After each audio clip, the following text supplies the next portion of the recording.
As many as 20,000 feral chickens are estimated to roam the streets of Oahu. And of course, you've seen them. They're on the side of the poly. Sometimes they're in the parks. Sometimes they're waking you up at 2 o'clock in the morning. In your backyard, right on your front doorstep. They're all over the place. And right now, there is an effort on Oahu to get rid of those feral chickens. KITV4's Aaron Coogan has more.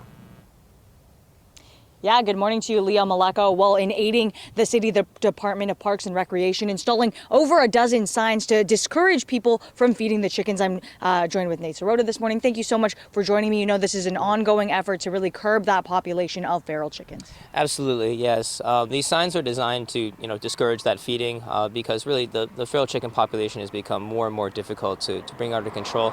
So we focused on areas where we've seen a lot of the complaints on a lot of these feral chicken populations.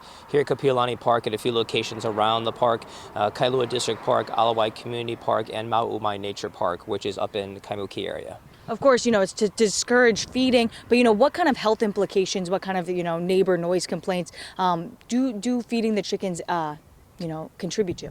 Sure, the noise complaints are probably the ones that we get the most frequent of, and actually kudos to our customer services department. They were the ones who actually designed the signs and had the graphic as well, and they were really the leading agency behind these signs. We were the ones who worked with them and installed them. But the noise complaints certainly are one of the most prominent complaints that we get concerning feral chickens. And as you mentioned, there are those environmental concerns with the feces that they drop, with actually the impact that they have on the fields as well too. A lot of times chickens will burrow into the fields and the grass and cause little pukas, which can be a tripping hazard for park users as well. Of course, this is a sign that discourages those people, but other long-term actions taken by you guys are underway. What do those look like? It's been a bit of a difficulty when it comes to enforcement of chickens here in parks because you can legally have chickens. You can have chickens in your residence, but they are wild animals when they're out here. So when it comes to wild animals, whether that's pigeons, birds, cats, we strongly discourage that. Not only just because of the complaints and the impact it has on the community, but environmentally as a whole. Their feces have an impact on endemic species such as monk seals.